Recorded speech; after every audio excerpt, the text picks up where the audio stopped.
Só vitória, amada igreja. Só vitória, graças a Deus. Estamos aqui mais uma vez nesta manhã para gravar essa videoaula, a lição de número 4, de 26 de abril de 2020, que tem como título A Iluminação Espiritual do Crente.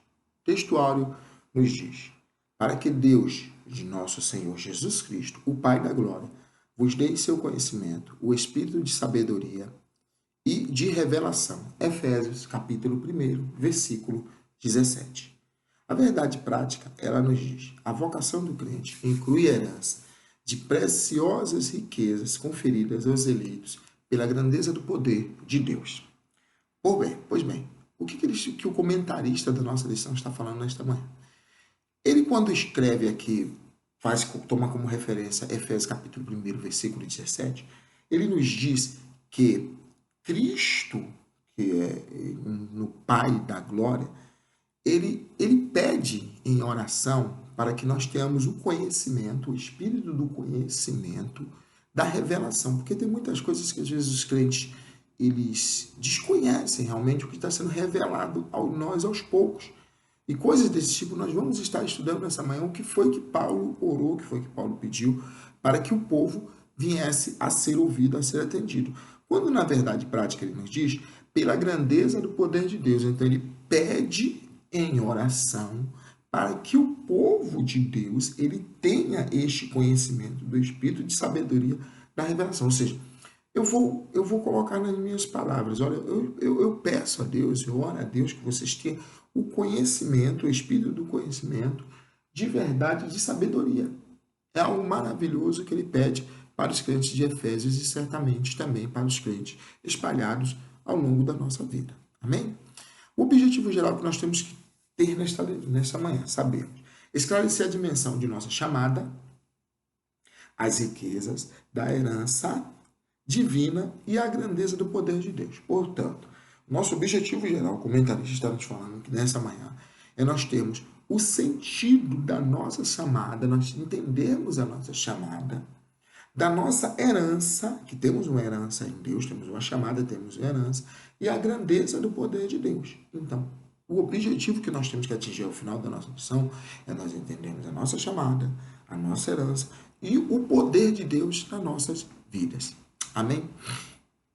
Introdução.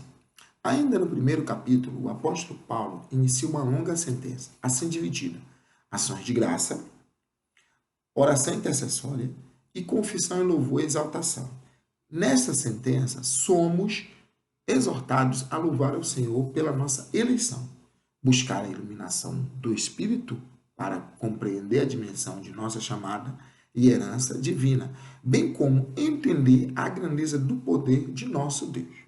Pois bem, o que ele está nos falando aqui? Ele está nos falando que ele, neste capítulo, primeiro capítulo logo ainda de Efésios, nós estamos ainda estudando, esse mês estamos estudando a Epístola aos Efésios e agora ainda estamos ainda no primeiro capítulo, ele dá uma sentença, ele faz na oração dele um pedido tríplice. E nesse pedido tríplice ele comenta sobre ação de graça, ou seja, nossa oração, que muitas das vezes ela é 90% pedido e às vezes 10%, 5% ou menos ainda de agradecimento, na verdade deveria ser o contrário, deveria ser 100%, 90% de agradecimento e só 10% de pedido, porque Deus já conhece todas as coisas, mas Deus nos criou para louvor e adoração do seu nome. Então nós temos que adorarmos muito mais, agradecermos muito mais do que pedimos. Infelizmente fazemos ao contrário. Então Paulo, ele nessa longa sentença, ele pede aqui para que as nossas orações, que ele sabendo sobre a ação de graça, ele comenta sobre a ação de graça, ele depois sim que ele vai fazer uma oração intercessória que é pedido por uma outra pessoa, seja pedindo intercessoriamente por uma pessoa, e confissão de louvor e adoração. Amém? Essa é a longa sentença que inicia neste capítulo 1, que tem nesse capítulo 1. Aí quando ele fala sobre ação de graça para quê? Para adorar, louvor e clamor ao Senhor, que foi o que nós já lemos nesta manhã. Oração intercessória. Nossa chamada, nós temos que orar pelo Pai, para que cada dia mais abençoe na nossa chamada cada um de nós. Amém? Confissão de louvor e exaltação do poder de Deus. Então você pede a Deus, você agradece a Deus como no senhorio dele, você pede a Deus na sua oração intercessória, acreditando e louvando a Deus como no intuito da nossa chamada, e por último você confessa e adora ao Deus que é todo-poderoso e por causa do seu infinito poder. Tópico 1. A esperança da vocação e as riquezas da glória. Ponto 1. Ação de graças e intercessão. O apóstolo se alegra em dar graças a Deus pela vida dos eleitos e por todas as bênçãos espirituais recebidas, tais como eleição, predestinação, afiliação e o dom do Espírito Santo. Bom, esse tópico é bem simples. Esse tópico aqui ele está falando da questão da ação de graças e intercessão. E quando ele fala aqui da questão da ação de graça, que eu já falei sobre agradecimento, ele está agradecendo a Deus. O que é ação de graça? Está agradecendo, louvando a Deus por causa de quê? Por todas as bênçãos recebidas. Que bênçãos são as que ele menciona? Ele menciona a eleição, a predestinação, a afiliação e o dom do Espírito Santo.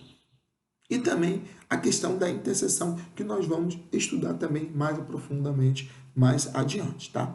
Então, isso daqui é o que ele fala sobre o tópico 1. No ponto tópico 1.1. Ponto 2 do mesmo tópico nos diz que a esperança da vocação. Paulo intercede para que o Espírito Santo ilumine os crentes, a fim de saberem qual seja a esperança da sua vocação. Assim, eles seriam capazes de experimentar e conhecer profundo espiritualmente os privilégios de serem vocacionados. Então, o que ele está nos falando aqui? O comentarista que está nos falando sobre aquele segundo item que nós estudamos lá atrás, logo no início, a esperança da vocação, que nós temos a esperança que nós somos vocacionados, esperados, buscados em alguma coisa. Então, quando ele nos fala aqui sobre a esperança da nossa vocação, ele nos fala que o Espírito, ele pede que o Espírito Santo nos ilumine, nos clareie, nos revele qual seja a esperança da nossa vocação. E que nós tenhamos conhecimento das profundezas dos privilégios que nós temos, porque muitos de nós, às vezes, não conhecemos, não nos revelamos, não entendemos perfeitamente a profundidade que é os privilégios que nós temos em Cristo Jesus, mas que o Pai da glória, ele nos ilumine e nos revele qual seja essa verdadeira vocação. Ponto 3. As riquezas da glória da sua herança. Na oração, o apóstolo pede para que os crentes entendessem as riquezas da glória da sua esperança. Veremos a Deus, a Cristo e o adoraremos. Sim, no dia aprazado, os fiéis estarão reunidos nas bodas do Cordeiro. Então os salvos tomarão posse da herança preparada desde a fundação do mundo. Pois bem, o que o comentarista aqui está nos falando? O comentarista ele está nos falando aqui sobre as riquezas da glória da sua herança. Ele fala de riquezas, de coisas maravilhosas e lindas que nós teremos como herança para cada um de nós.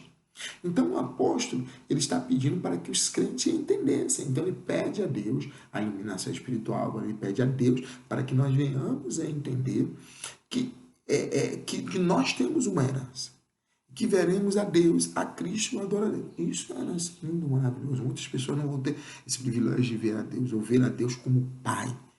Quando para muitos Jesus Cristo voltar simplesmente como juiz, vai ser triste, vai ser temeroso. Mas para nós, como igreja de Cristo, veremos a Deus, veremos a Cristo e o adoraremos.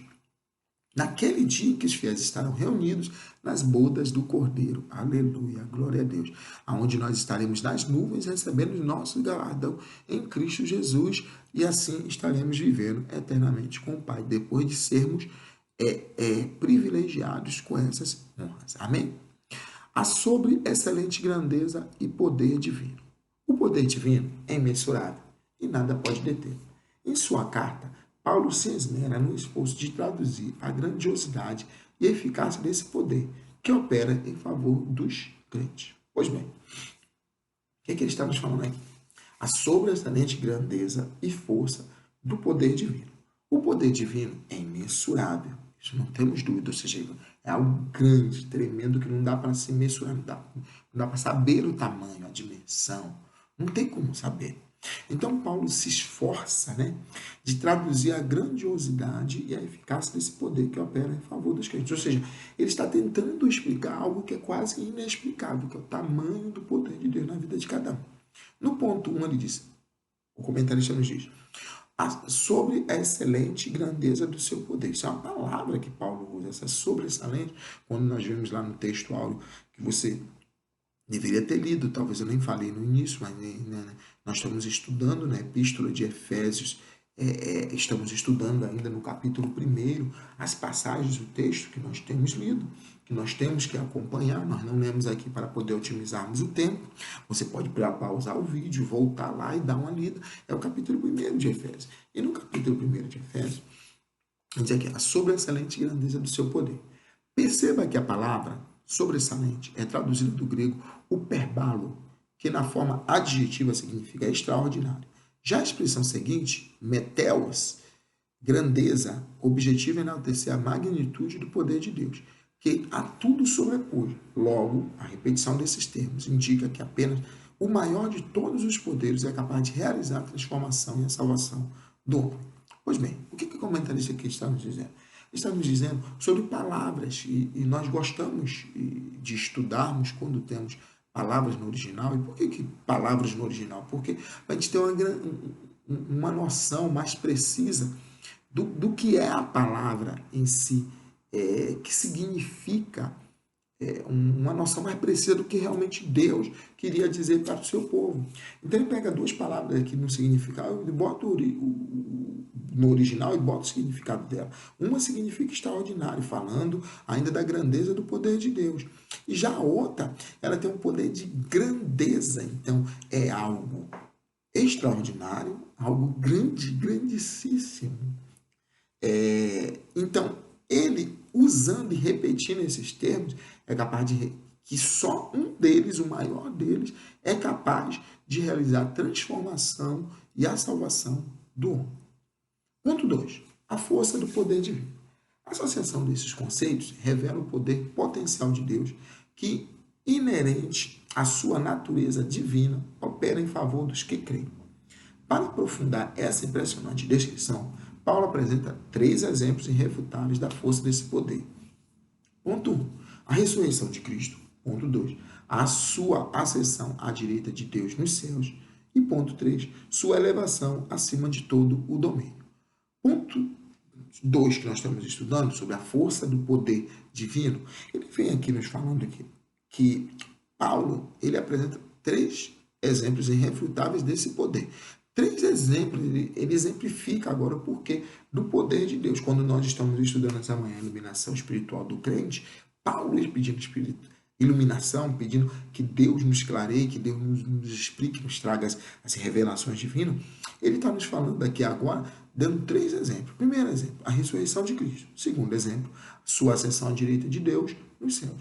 E sua elevação de todo o domínio é o terceiro. Então, que Cristo ressuscitou, isso daí é uma prova irrefutável do poder de Deus.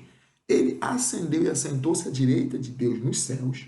E por último, ele foi elevado acima de todo o domínio. Quando Jesus Cristo, por exemplo, ele ressuscitou, quando na sua palavra ele revela, ele diz assim, é-me dado todo o poder nos céus e na terra. Então ele tinha todo o poder. Então esse foi elevado acima de todo o domínio. E nós sabemos que até no Antigo Testamento já estava dito que ele iria sentar à destra de Deus, que também é um exemplo de poder, de autoridade, que a gente está sentado do lado, inclusive direito da autoridade, está o braço direito da autoridade ali. Ele tem um certo poder, tem uma certa influência. E na verdade, no caso do Senhor Jesus Cristo, é dado a ele todo o poder nos céus e na terra. Estamos caminhando para a nossa lição, o final da nossa lição. No tópico 3, ele diz que Cristo é o nosso exemplo de exaltação. Nesse ponto, veremos 3 aspectos da exaltação de Cristo que atestam a grandiosidade do poder de Deus, disponível também aos crentes.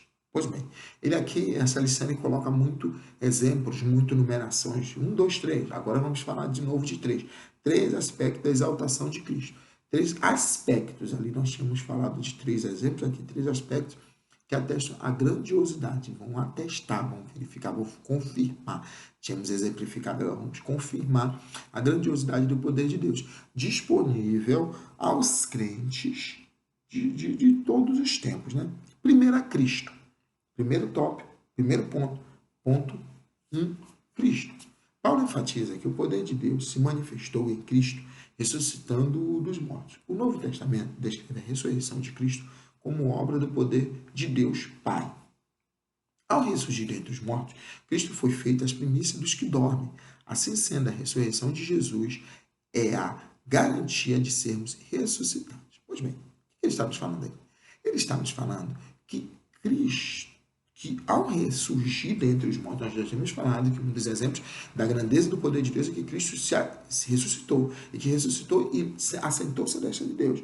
Aqui ele está nos falando que Cristo, ao ressurgir dentre os mortos, foi feito primícia dos que dormem. Ou seja, ele, quando é porque a gente não se alonga muito, mas quando a gente vê lá sobre a questão da colheita lá dos israelitas, a colheita era dividida em primícia dos que dormem, primícia, na verdade, né, que era aqueles primeiros grãos, aquela primeira safra.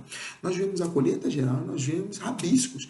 Então, Jesus Cristo, dos primeiros que foi lá aos céus e subiu aos céus, que ele fez algo que nós teremos um dia passar também, ele é a primícia dos que dormem, Jesus Cristo. Então, isto daí é mais um exemplo da exaltação de Cristo. Amém? Ponto 2.